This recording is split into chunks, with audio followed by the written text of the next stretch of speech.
내가 어디 있느냐라는 말씀의 제목으로 은혜를 나누려고 합니다. 요즘 장마가 좀 길어져서 조금 힘들긴 하지만 그래도 시기적으로는 여름이니까 치열했던 한낮의 더위가 지나고 서늘한 바람이 부는 늦은 오후가 되면 하루를 돌아보며 혹시 좀 놓친 것이 있지 않는지를 생각하게 됩니다. 성경을 읽다 보면 이런 그 시간대가 있더라고요. 하루를 돌아보는 시간. 그러니까 해질 무렵이 그 시간들입니다. 하나님의 역사는 이렇게 해질 무렵에 많이 일어나는 것을 보게 됩니다. 창세기 15장에 보면 하나님이 아브라함에게 가나안 땅을 약속하시는데 그런 약속의 증표를 해가 져서 어두울 때 연기나는 화로가 보이며 타는 횃불이 쪼갠 고기 사이로 지나더라. 이것은 뭐냐면 고대 근동에서는 약속을 할 때 그 재물을 반을 갈라서 그 사이를 지나갑니다. 그것은 생명을 걸고 이 언약을 지키겠다라고 하는 약속들입니다. 하나님이 그 해질 무렵에 그렇게 지나가게, 횃불로 지나가게 하시면서 이 약속이 변치 않을 것이라는 것을 약속해 주고 계십니다. 이스라엘 백성들이 출애굽하기 전에 6월절 어린 양을 잡아서 그 피를 문설주에 바르고 그 고기를 무교병, 누룩을 넣지 않는 빵과 그리고 쓴 나물과 함께 먹을 때도 이 해질 무렵이었습니다. 한국 교회가 저녁 예배 전통이 있었지 않습니까? 요즘 이제 수요 예배 있는데요. 그 해질 무렵에 하루 일과를 좀 마무리하고 또 약간 지치고 피곤하지만 하나님의 전을 찾는 그러한 전통도 아마 해질녘에 함께 하셨던 하나님의 그 은혜를 사모하는 아름다운 전통인 것 같습니다. 우리도 이런 그 하나님의 음성을 듣는 그런 시간들이 계속 되었으면 좋겠습니다. 원래 이렇게 저녁 시간은 이렇게 하나님과 함께 거닐면서 하루를 돌아보는 영적 교제를 나누어야 되는데 오늘 에덴에서의 상황은 평소와 좀 달랐습니다. 이유는 아시다시피 아담과 하와가 선악과를 하나님이 금하신 선악과를 먹었기 때문입니다. 오늘은 하나님이 하지 말라고 명하신 일을 범하게 되면 어떤 일이 일어나는지를 함께 나누면서 오늘 우리의 모습을 한번 살펴보려고 합니다. 여러분의 삶에 하나님과 함께하는 여유로운 저녁 시간들이 계속되기를 주의 이름으로 축원합니다. 바람이 불 때라고 했습니다. 오늘 8절에 보면 그들이 그날 바람이 불 때라고 했는데 바람이 불 때 숨어버리고 말았습니다. 이 바람이 불 때라는 표현이 참 흥미로운데 개역 한글에서는 이게 서늘할 때라고 했습니다. 이전 성경에서는 서늘할 때로 번역했는데 이게 이제 그냥 그대로 번역을 하면 바람이 불 때입니다. 바람이 불 때 그 표현이 좀 더 쉬운데요. 그러니까 서늘할 때가 더 쉬운데 낮 동안은 기온이 이렇게 따뜻한 공기는 위로 올라가게 되어 있습니다. 그래서 지면이 열을 받으면 햇빛을 받으면 이 복사열에 의해서 뜨거워지면 하늘로 올라가고 그리고 그 빈틈을 이제 다른 공기로 채워지잖아요. 그래서 서늘한 공기가 여기를 채워지는 겁니다. 밤에는 이제 바다나 호수에 데펴져서 따뜻했던 공기가 위로 올라가면 또 육지에 있는 바람이 그리로 흘러가는 겁니다. 그래서 이걸 이제 대류 현상이라고 하는데 이런 대류 현상에 의해서 아침과 저녁에는 바람이 그렇게 선선하게 불게 되는 겁니다. 에덴도 거기 강이 흐르고 있었기 때문에 이렇게 아침 저녁으로는 선선한 바람이 불고 서늘할 때입니다. 자, 이런 서늘할 때에 하루 중에 이렇게 바람이 불 때에 오늘도 어김없이 에덴의 저녁 시간이 되었던 겁니다. 평소 같으면 서늘한 바람이 불 때 아담과 하와가 하나님 앞에 나와서 낮 동안 있었던 일들을 이런저런 일들 보고하고 또 하나님께 여쭙고 말씀 듣고 그리고 잠을 청하고 바나나가 다 익어가는데 한 며칠만 있으면 내가 먹어야지 했는데 그놈의 원숭이가 그걸 혹 따먹었다고 그렇게 하나님께 또 일러 바치고 그랬을 것 같습니다. 제가 말씀을 이렇게 읽으면서 그랬던 에덴에서의 즐거운 시간들이 분명히 있었을 것입니다. 그런데 아담과 그의 아내 하와가 여호와 하나님의 낯을 피하여 동산나무 사이에 숨어버리는 그런 상황이 벌어지고 말았습니다. 바람이 불 때, 이때는 하나님이 찾아오셨을 때입니다. 하나님을 만나야 할 때에 그 하나님의 낯을 피한 사람들의 사연은 과연 무엇입니까? 하나님이 금하신 선악과를 먹었기 때문입니다. 본문을 좀 자세히 읽어보시면 그들이 숨을 때에 여호와 하나님의 소리를 들었다 그랬어요. 하나님의 소리를 듣고 그들이 숨어버렸습니다. 하나님이 우리를 찾아오시는 소리가 있습니다. 하나님의 소리라고 할 때 히브리어 단어가 콜입니다. 콜. 영어 콜이 아니라 그냥 히브리어 단어도 콜이에요. 하나님의 소리가 있었던 거죠. 하나님의 그 콜이 있을 때 그것은 하나님이 우리를 부르시는 소리입니다. 아마도 바람을 타고 하나님의 음성이 들려왔을 것입니다. 평소 같으면 그 소리에 반응하면서 하나님 앞에 기쁨으로 즐겁게 그렇게 뛰어나갔을 것입니다. 그런데 오늘 아담과 하와는 여호와 하나님의 낯을 피하여 동산 나무 사이에 숨어버리고 말았습니다. 아마도 하나님을 뵐 면목이 없었을 것인데 그랬기 때문이겠지만 이걸 신학적으로 분석하면요, 죄를 지은 인간이 필연적으로 갖게 되는 두려움 그리고 부끄러움의 감정 때문에 숨어버렸다는 겁니다. 그러니까 뵐 면목이 없는 것은 그냥 감정적인 표현이고 여기에는 두려움이 있었고 부끄러움이 있어서 하나님을 피한 것입니다. 누군가의 낯을 피하는 익숙한 장면이 성경 다른 부분에도 있는데 창세기 35장에 보면 이 야곱이 형 에서의 낯을 피하여서 도망했다 그랬습니다. 형 에서의 낯. 형 에서의 얼굴을 왜 피한 것입니까? 자기를 속여서 장자권을 받고 그런데 그거 이제 형한테 발각이 되니까 뭐 축복은 고사하고 저주를 받을 것 같고 죽음을 당할 것 같으니까 어떻게 해요? 도망가는 겁니다. 형이 두려운 거예요. 그리고 피하고 싶은 겁니다. 그래서 나갈 때 그럴 때 이게 이제 낯을 피하는 상황입니다. 아담과 하와가 왜 그런 생각이 들었는지는 이제 어떤 상황인지 아실 것입니다. 하나님의 명령을 어겼을 때 생기는 잠깐의 유익보다, 그러니까 죄를 지을 때 느끼는 잠깐의 쾌락이 있고 또 잠깐의 즐거움이 있을 겁니다. 그걸로 얻어지는 세상의 유익도 있을 수 있겠지만 그러나 그 결과로 얻어지는 부끄러움과 두려움 그리고 불편함이 훨씬 크다는 것을 우리는 알아야 됩니다. 우리 인생을 살면서 그때는 잠깐인 것 같은데 그 이후에 그것으로 인한 감정을 계속 평생 지고 가야 된다는 것도 우리는 알고 있지 않습니까? 그렇다면 차라리 애초부터 여호와 하나님의 낯을 피할 일을 만들지 말아야 할 것입니다. 여러분이 어떤 유혹에도 흔들리지 않고 하나님을 자유롭게 만나는 귀한 성도 되시기를, 하나님의 낯을 피하는 자가 아니라 하나님이 찾아오셨을 때 기쁨으로 주님 앞에 나아가는 주의 백성들 되시기를 간절히 바랍니다. 원래 하나님은 인간을 찾아오셔서 그들의 상황을 보시고 그들의 문제를 해결해 주시려고 그렇게 찾아오셨습니다. 그러나 범죄한 인간은 그렇게 찾아오시는 하나님을 오해했습니다. 그래서 그 하나님이 우리를 심판하러 오시는 줄 아는 거예요. 그 하나님이 우리를 책망하러 오시는 줄 아는 거예요. 이번에 그 교회학교의 그 주제와 관련된 보니까 심판의 다른 이름은 사랑입니다라고 했는데 하나님이 그렇게 사랑으로 찾아오셔서 우리를 해결해 주시려고 하고 우리에게 더 좋은 것을 주시려고 우리를 찾아오시는데 죄로 인해서 두렵고 부끄러운 마음을 가지니까 그 하나님이 나를 심판하고 책망하러 오시는 줄 알고 그 하나님의 낯을 피해서 숨어버리는 것입니다. 하지만 우리를 찾아오시는 하나님은 숨어버린 인간을 향해서도 또 말씀하십니다. 아담아, 내가 어디 있느냐? 내가 어디 있느냐? 이 질문은 인간의 실존을 향한 질문입니다. 하나님이 아담이 어디 있는지 몰라서 내가 어디 있느냐 그렇게 물어보셨겠습니까? 하나님은 지금 너희가 지금 어떤 일을 했는지 무슨 짓을 했는지 알겠느냐 하시면서 그들에게 죄를 회개하고 돌아올 수 있는 기회를 주시기 위해서 그렇게 묻고 계시는 겁니다. 하나님은 지금도 내가 어디 있느냐라고 물으시면서 잃어버린 양을 찾고 계시는 줄 믿습니다. 저는 지도를 좀 좋아하는데요. 지도를 보면서 여기저기 이렇게 한번 봅니다. 뭐 지명을 보면 아 여기가 거기구나 이렇게 생각하고 아 여기 어디 있었구나.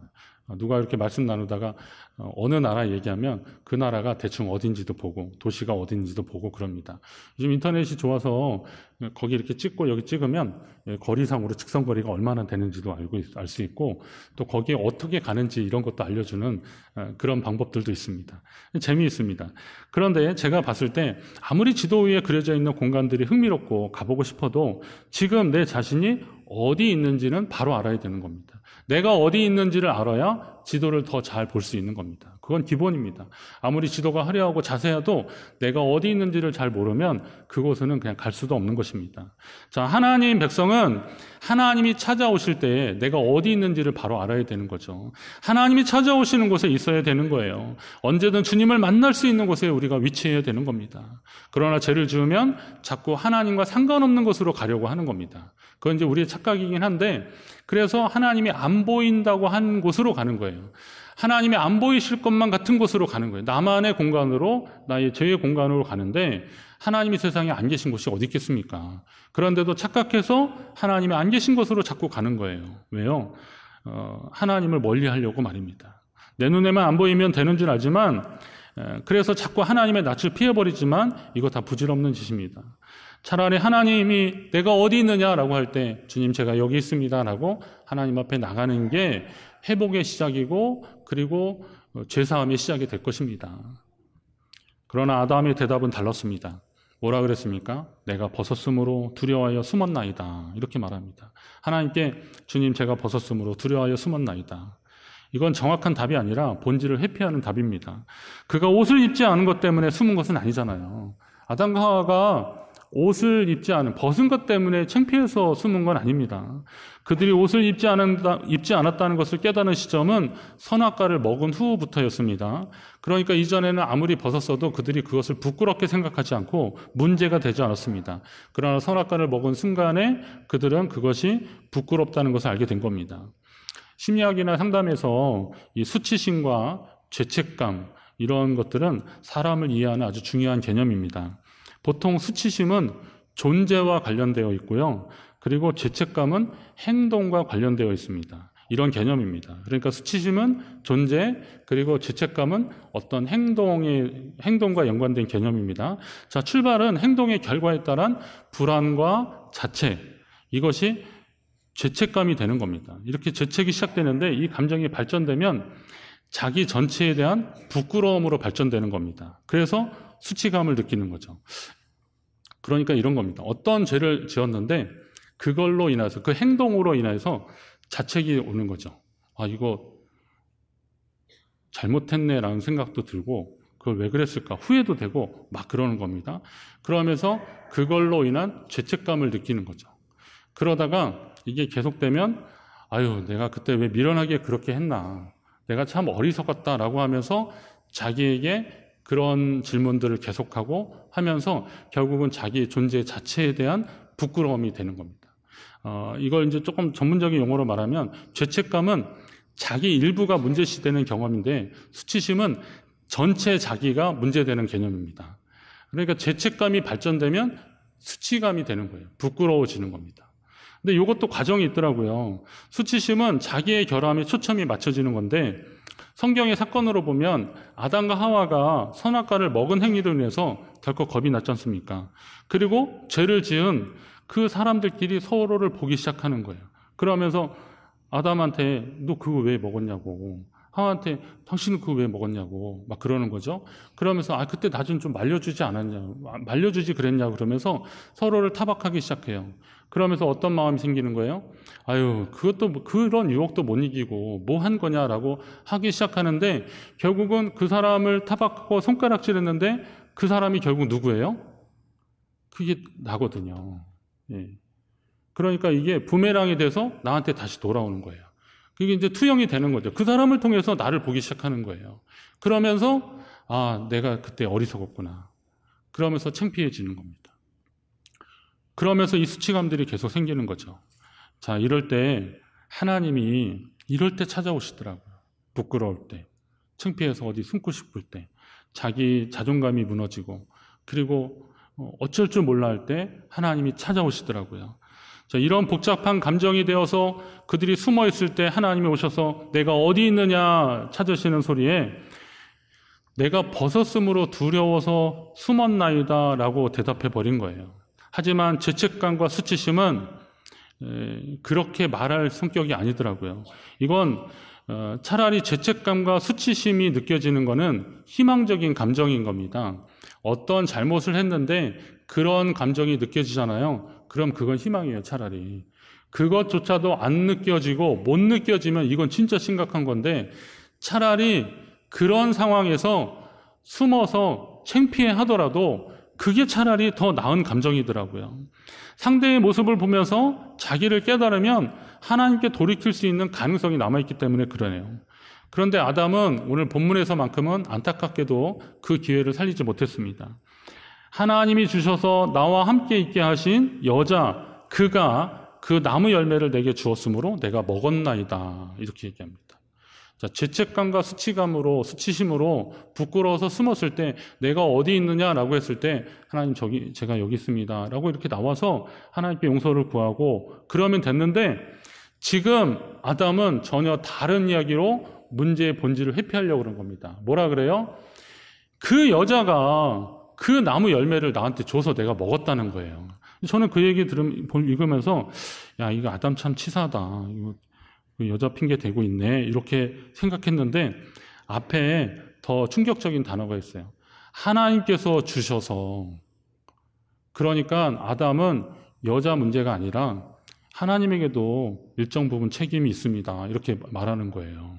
아니, 세상에 하나님이 주신 그 여자 때문에 이렇게 됐다, 그러니까 하나님이 왜 그 여자를 나한테 주셨냐라고 말하면서 자기의 잘못을 완전히 부인하고 그 책임 전가를 여자뿐만이 아니라 더 근본적으로 여자를 주신 하나님에게서 찾고 있는 겁니다. 이게 참 아담이 참 못났더라고요. 그러니까 하나님이 꾹 참으시고 다시 또 말씀하셔요. 하와에게 물어보시는데 13절에 보면 하나님이 뭐라 그러냐면 어찌하여서 이렇게 하였느냐, 하나님이 여자에게 이르시되 내가 어찌하여 이렇게 하였느냐, 이렇게 물어보십니다. 어찌하여라는 이 단어가 우리가 보통 생각하면 너 이거 왜 먹었어, 이렇게 말하는 것 같은데, 말하자면 영어로 why가 아니에요. 이게 왜 먹었냐고 하나님 물어보신 게 아니라 누구 때문이냐는 물어보신 게 아니라 여기에서 사용되는 그 어찌하여가 원어 히브리어 단어는 마라고 하는 단어인데요. 이 마라는 단어는 왜가 아니라 영어로 말하면 what이요. 무엇이냐는 거예요. 무엇. 너가 무엇 때문에 그걸 먹었냐라고 하나님 물어보시는 겁니다. 저는 이 대목에서 오늘 우리의 잘못들, 그리고 우리의 죄, 우리가 생각하는 죄의 근본적인 원인이 무엇인지 한번 살피라는 그런 말씀으로 들었던 겁니다. 창세기 2장 19절에 보면 이 마라고 하는 단어가 나오는데, 그게 뭐냐면 아담 앞에 이 들짐승이나 새들이 지나가게 하고 아담이 걔네들한테 뭐라고 이름을 짓는지 하나님이 보실 때 아담이 무엇이라고 부르는지 보시는데, 그때 무엇이라고 할 때 그 단어가 마라고 하는 단어예요. 그러니까 하나님은 무엇이라고 하는지를 이렇게 주목하고 보시는 거죠. 그리고 이게 나중에 보면 하나님이 그 동생 아벨을 죽인 가인에게 내가 어찌하여 내 동생을 죽였냐, 이렇게 하실 때 너 뭐 때문에, 왜 죽였냐, 이런 게 아니에요. 더 구체적인 걸 지금 하나님이 물어보고 계십니다.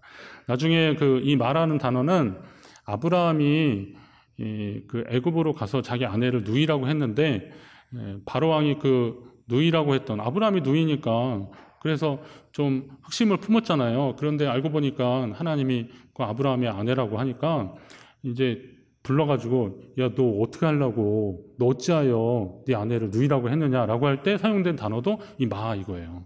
그러면 또 왜, 그것도 있지만 그렇게 볼 수도 있지만, 그러나 더 구체적으로 여기 단어의 뜻으로 본다면 무엇 때문에라는 거, 무엇 때문에, 그러니까 원인이 무엇인지를 분명히 보라는 것입니다. 그러니까 아담은 여자 때문에 먹은 게 아니에요. 하나님이 주신 그 여자 때문에, 하나님이 허락하신 여자 때문에 먹은 것도 아니고 하나님에게 원인이 있는 것도 하나님 때문도 아닌 거죠. 아담에게 그 원인이 있었던 겁니다. 여러분, 그 하와가 그 선악과를 먹을 때 사실 아담도 그 옆에 계속 있었지 않습니까? 우리끼리 얘기인데 있었거든요. 뱀이 너희가 죽지 않으리라 그렇게 하셨고, 그리고 또 하와가 그걸 먹고 나서 그 옆에 있는 함께 있던 남편에게도 그걸 주었다 그랬어요. 그러니까 아담이 어디 외출했다고 돌아왔는데 하와가 그거 먹어버렸고 의리 지켜주려고 같이 먹고 그런 게 아니라고요. 그냥 아담 안에도 하나님처럼 선악을 분별하고 싶은 그런 마음이 있었고, 그리고 선악을 분별할 능력이 갖고 싶은 욕심이 있었고, 하나님과 같아지려고 하는 교만이 꿈틀거렸던 겁니다. 그게 마예요. 그게 무엇이냐고, 그거라고요. 그런데 아담은 자꾸 그 원인을 다른 곳에서 찾고 있는 거죠. 여자 때문에 그랬다, 무엇 때문에 그랬다 라고 말하는 것입니다. 여러분, 죄의 원인이 누구 때문이 아니라 무엇 때문인지를 바로 알고 우리는 이 시험을 물리쳐야 되는 겁니다. 그럼 우리 속에 그 무엇이 아직도 존재하고 있다면 우리는 이 부분을 하나님 앞에 내려놓고 또 내려놓는 작업들을 계속해야 할 것입니다. 죄는 누구를 탓할 것이 아닙니다. 결국 문제는 나한테 있는 겁니다. 교만과 욕망의 자아가 죄의 유혹에 넘어간 것입니다. 누구의 유혹 때문에, 그 사람 때문에 그렇게 된 것이 아닙니다. 그런데 그걸 누구 탓으로 얘기하고 있으니까, 이는데 뼈 중에 뼈고 살 중에 살이라고 그렇게 여자를 보고 감탄해하고 그랬는데, 이 말은 지난번에 말씀드렸듯이 그 뼈 중에 뼈, 살 중에 살이라는 것은 곧 나라는 얘기예요. 나였거든요. 하와가 나였거든요. 아담에게 있어서는. 자기 자신과 같은 그런 소중한 존재였는데 죄를 짓고 변명하기 시작하니까 그 여자가 자꾸 자기하고 차별화하는 거예요. 내가 아니라고 그러는 거예요. 그 여자가, 그 사람이 그렇게 해버리면서 자꾸 자기를 분리시키더라고요. 결국 이걸 보면 죄의 속성이 나오는데, 죄의 결과가 나오는데, 그건 뭐냐면 관계가 깨지는 거더라고요. 하나였었는데 죄로 인해서 나였었는데 그로 되더라고요. 그러니까 크게 죄가 깨지는 것이, 오늘 여기 사건을 보면 몇 가지가 있는데, 하나님과의 관계가 깨져요. 선을 할 때 하나님과 동행하며 말씀 나눴던 이 하나님과의 돈독한 관계가 깨지고, 그리고 아까 말씀드렸던 죄책감과 수치심 같은 그런 감정으로 인해서 자기 자신과의 관계가 깨지는 겁니다. 자존감이 무너지는 거예요. 죄로 인하여서. 그리고 자기 본질에 대한 의심을 하게 되고, 그러면서 자꾸 깨어지는 거죠. 그러니까 자기하고의 관계가 깨지는 거죠. 그리고 지금 아담이 하와한테 한 것처럼 그 여자 자꾸 그러면서 분리시키는 거죠. 그러니까 인간과 인간의 관계가 깨지는 겁니다. 그리고 나중에 또 나오지만 인간의 그 죄로 인해서, 너로 인해서 땅이 저주를 받는다 그래요. 그럼 결국은 인간과 자연, 이 관계가 깨져버리는 겁니다. 크게 네 가지 말씀드렸죠. 하나님과 우리 인간의 관계가 깨지는 거고, 그리고 자기 자신과의 관계가 깨지고, 인간과 인간의 관계가 깨지는 거예요. 그리고 인간과 자연의 관계가 깨지는, 이게 죄의 결과더라고요. 그러면 오늘 우리 삶에 있어서 오늘날에도 관계를 깨트리는 것은 죄와 연관이 있다라고 생각해 보시면 되는 겁니다. 나는 관계를 파괴하고 있는 사람인가, 아니면 깨어진 관계를 회복시키려고 애쓰는 사람인가, 하나님과의 관계도 회복되고 있는가, 그리고 회복을 근거로 해서 나는 누군가의 관계를 회복시키는 일을 하고 있는가, 아니면 깨어진 관계를 그냥 관망하고 있지는 않는지 봐야 됩니다. 이 깨어진 관계의 상황에서 하나님이 내가 어디 있느냐라고 찾아오시더라고요. 이게 하나님의 마음이고 우리를 찾으시는 하나님의 음성인데, 여러분 그 소리를 들었다면 감사하시기 바랍니다. 하나님이 우리를 망신 주려고 찾아오신 것이 아닙니다. 망신 주려고 부르신 것이 아닙니다. 죄의 원인을 깨닫고 회복하라고, 돌아오라고 부르신 겁니다. 화평케 하는 자는 하나님의 아들이라 일컬음을 받을 것이라 그랬는데, 이렇게 하나님은 그 하나님의 아들이라 일컫는 자가 많아지기를, 관계 회복이 이루어지는 자들이 더 많아지고, 그 관계 회복을 근거로 인해서 또 다른 관계 회복의 일을 만들어가는 사람들이 많아지기를 원하시고, 그것이 하나님의 뜻이고 하나님이 역사하신 것입니다. 그렇다면 내가 어디 있느냐 그 음성에 우선 하나님 앞에 나아가서 하나님과의 온전한 관계가 회복되면 결국은 자기 자신과의 관계도 회복될 것이고, 이웃과의 관계도 회복될 것이고, 그리고 하나님 창조하신 이 자연에 대한 경이로움이 있으면 결국은 자연과의 관계도 회복될 것입니다. 회복은 그렇게 일어나는 것입니다. 그렇다면 오늘 저와 여러분, 우리 교회가, 이 땅의 교회들이 하나님의 이 회복을 꿈꾸면서 내가 어디 있느냐라고 할 때 하나님 앞에 바로 나가고, 그리고 하나님의 은혜 가운데 이 회복을 이루어 나가는 그런 역사 계속 이어가기를 주의 이름으로 축원합니다.